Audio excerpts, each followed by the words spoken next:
Saya bikin hitungan, kira-kira akan ada 15 juta baliho seluruh Indonesia yang akan dipasang atas nama PSI. Untuk wajah seorang bocah.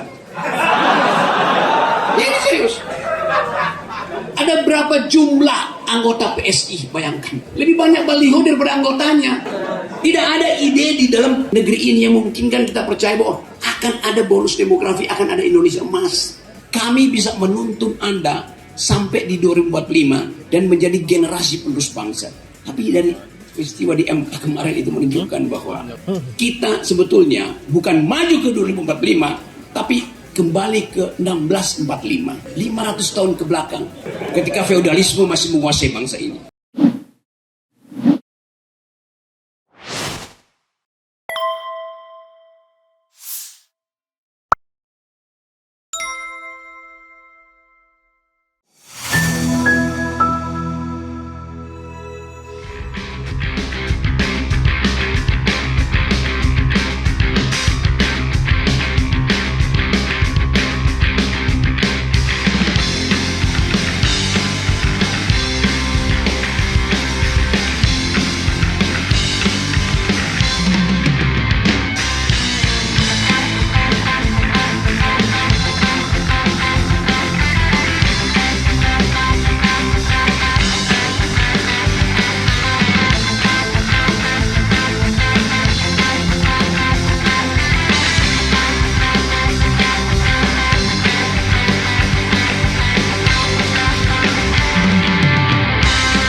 Oke, terima kasih ya.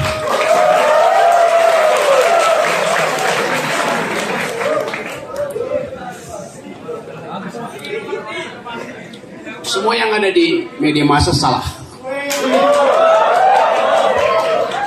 Gak ada politik dinasti di Indonesia. Sama sekali tidak ada.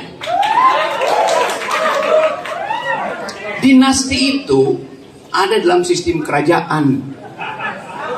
Dinasti itu ada di dalam tradisi politik Amerika. Di Indonesia nggak ada dinasti.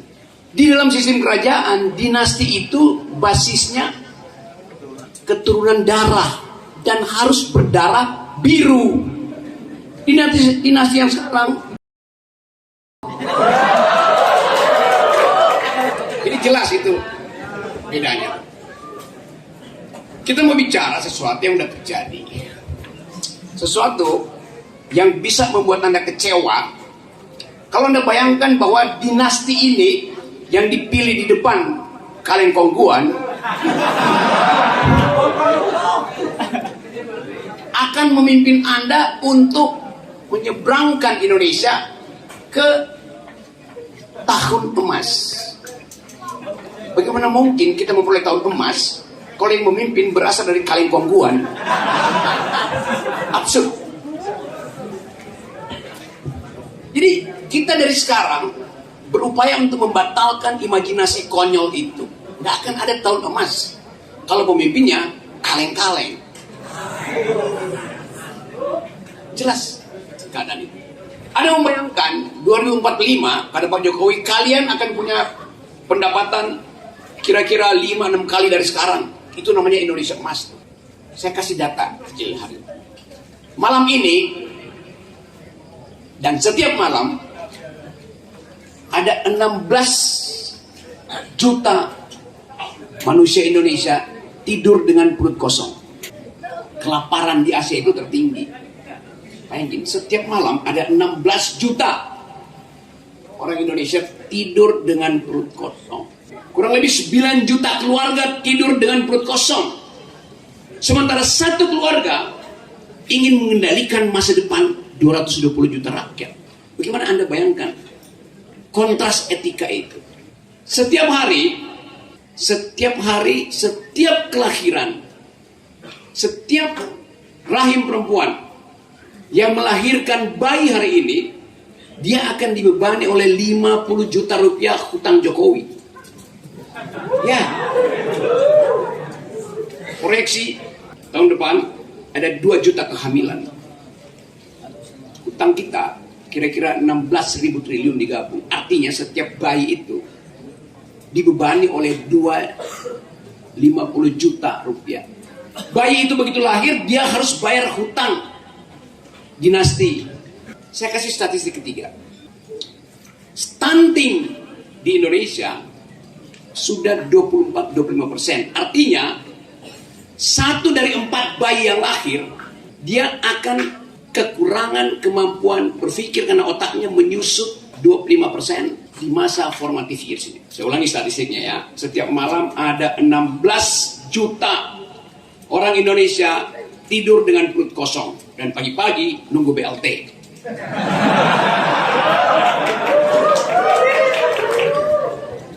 Ada keputusan.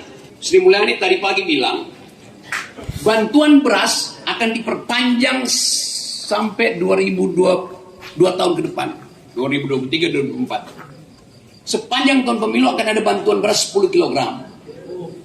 Artinya kalian nanti di gang-gang itu akan ada petugas datang bawa beras 10 kg dan logo seorang bocah nakal.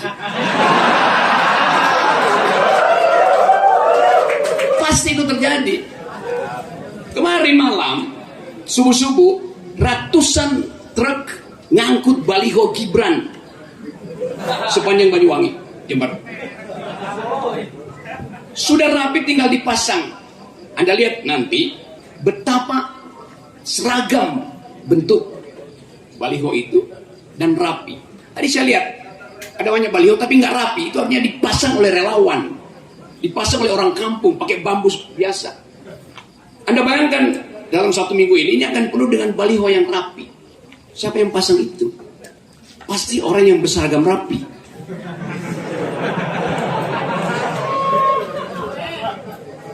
Saya bikin hitungan, kira-kira akan ada 15 juta baliho seluruh Indonesia yang akan dipasang atas nama PSI.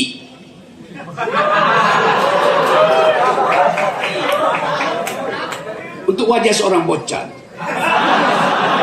Ini serius. Ada berapa jumlah anggota PSI? Bayangkan. Lebih banyak baliho daripada anggotanya.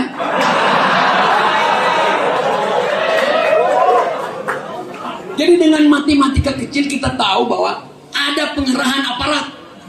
Karena itu jauh-jauh hari, tadi pagi Muldoko bicara di depan istana, tidak akan ada intervensi. Kenapa? Karena ASN, Polri, TNI dilarang melakukan intervensi. That's normative. Sama Jokowi bilang nggak akan ada utang. Sama aja. Apa yang diucapkan beda dengan apa yang dilakukan. Ada 9 juta keluarga, 17 juta manusia Indonesia kelaparan. Setiap bayi yang lahir dibebani utang 50 juta per bayi. Setiap 1 dari bayi yang lahir akan kehilangan 25% otaknya. Dengan statistik ini, Anda proyeksikan Indonesia emas yang dijadikan Jokowi, bonus demografi, masuk akal nggak? Saya tambahin statistiknya. 80% dari pemilih Indonesia hanya sekolah 7 tahun, artinya tidak lulus SMP. Bonus demografi itu kah? Tidak lulus SMP, kalau dia hamil, bayinya kemungkinan kena nutrisi 25% dan pasti bayar utang 50%, 50 juta. Dan keluarganya akan tidur dalam keadaan lapar. Bagaimana kita membayarkan bonus demografi dengan keadaan seperti itu?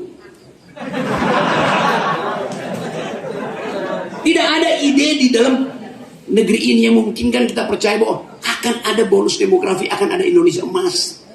Jadi saya mulai dengan ilustrasi kecil. PSI itu didirikan untuk menampung aspirasi anak muda. Pada waktu didirikan, Grace Natali telepon saya, Bang Rob, boleh nggak kasih kuliah? Untuk pertama kali partai itu membuat diskusi tajam untuk membahas ide tentang solidaritas. What is this thing called solidarity? Apa sih solidaritas itu? The idea behind bunga mawar itu apa? Saya kasih kuliah kira-kira 3 jam tentang ini. Saya mulai dengan revolusi Prancis menerangkan bahwa solidaritas ditumbuhkan oleh satu peristiwa berdarah di tahun 1789 di alun-alun kota Paris jam 10 pagi ketika Raja Louis XVI yang mengklaim dirinya bahwa mahkota dia tidak mungkin copot dari kepalanya karena dipasangkan oleh Tuhan, Louis XVI karena perbuatan otoriter dia menyebabkan Prancis bangkrut, dia diseret di 1769. Revolusi Prancis itu 13 tahun setelah Revolusi Amerika. Revolusi Amerika itu 1776 tambah 13 1789. Si raja ini, pimpinan dinasti Prancis ini, ditaruh persis di bawah pisau gilotin. Lalu raja bilang, coba kita uji apakah betul mahkotamu tidak akan copot dari kepalamu, dipotong kepalanya. Yang suruh bayangkan ini terjadi di depan Monas ya.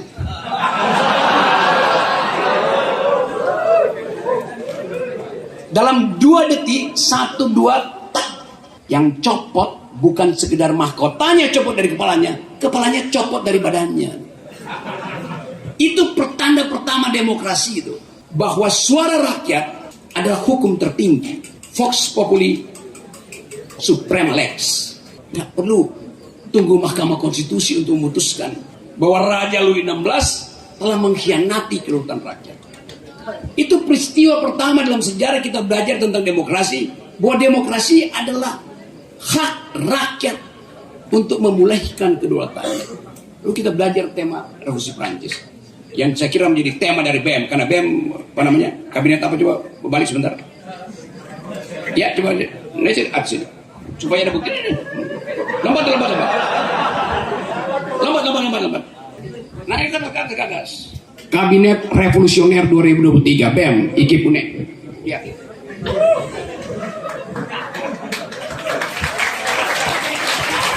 Nama kamu siapa nama kamu?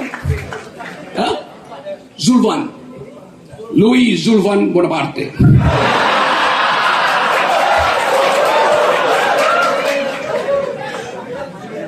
Zulvan adalah saksi imajiner saya yang melihat putusnya Raja Louis XVI. Saksi imajiner. Saya membayangkan Zulvan ada pada waktu itu. Dan dia mengingatkan kembali tentang pentingnya perubahan politik yang revolusioner. Apa itu perubahan revolusioner?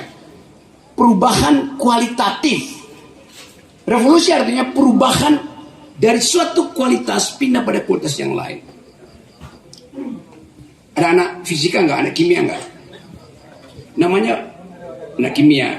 Perubahan kualitatif itu namanya perubahan kimiawi.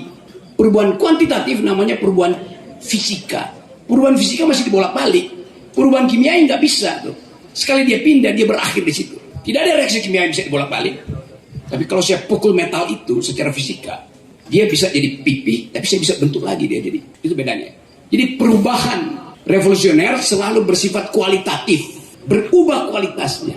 Perubahan fisika, perubahan kuantitatif, bentuknya berubah.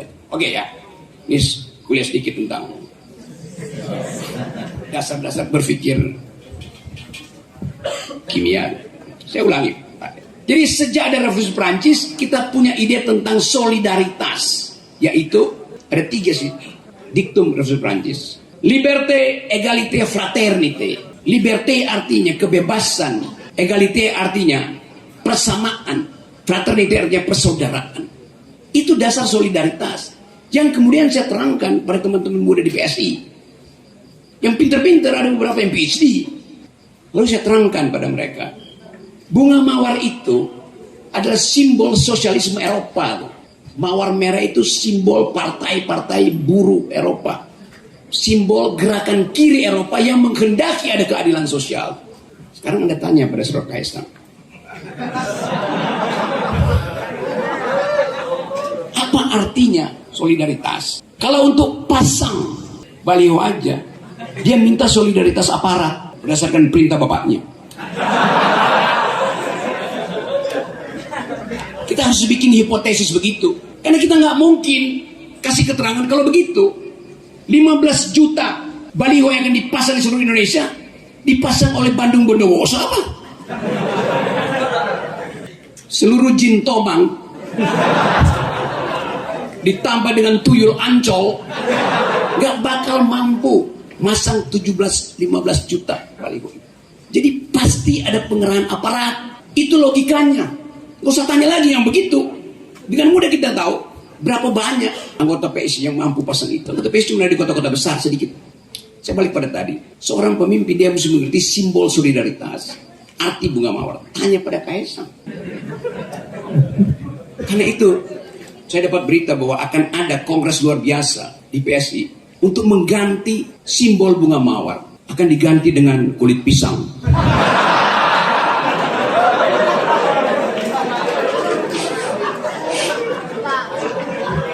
Ya karena itu yang cuma dia tahu.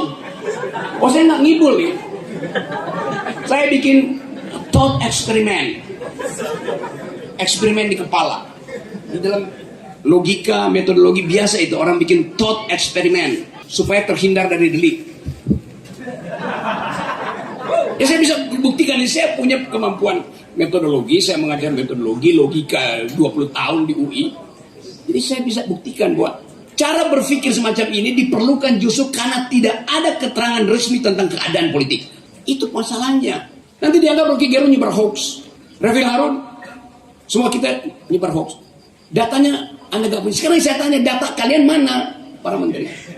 Saya dituduh sekarang tersangka karena dianggap menyebar data palsu tentang jumlah pemain sawit, tentang produksi sawit, tentang masalah sawit.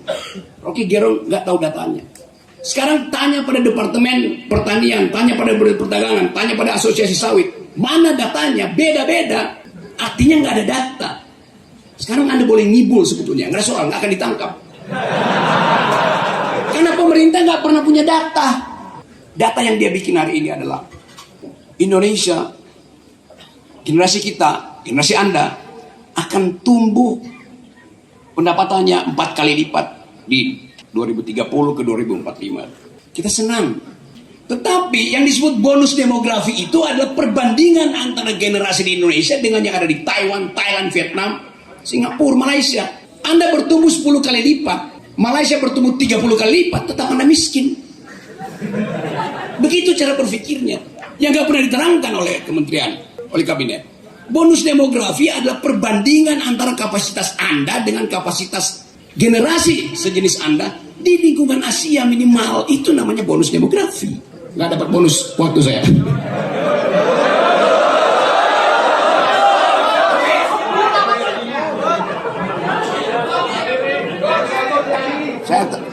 Saya teruskan nanti dalam tanya jawab.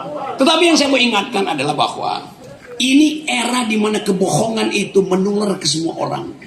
Ditipu oleh statistik.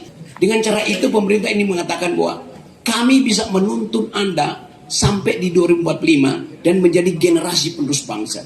Tapi dari peristiwa di MK kemarin itu menunjukkan bahwa kita sebetulnya bukan maju ke 2045, tapi kembali ke 1645. 500 tahun ke belakang. Ketika feodalisme masih menguasai bangsa ini. Ketika pemilihan raja di Jawa tidak didasarkan pada surat suara, tapi pada suara langit. Dan itu yang memungkinkan kita ada di sini untuk mengembalikan Indonesia yang berpikir. Terima kasih.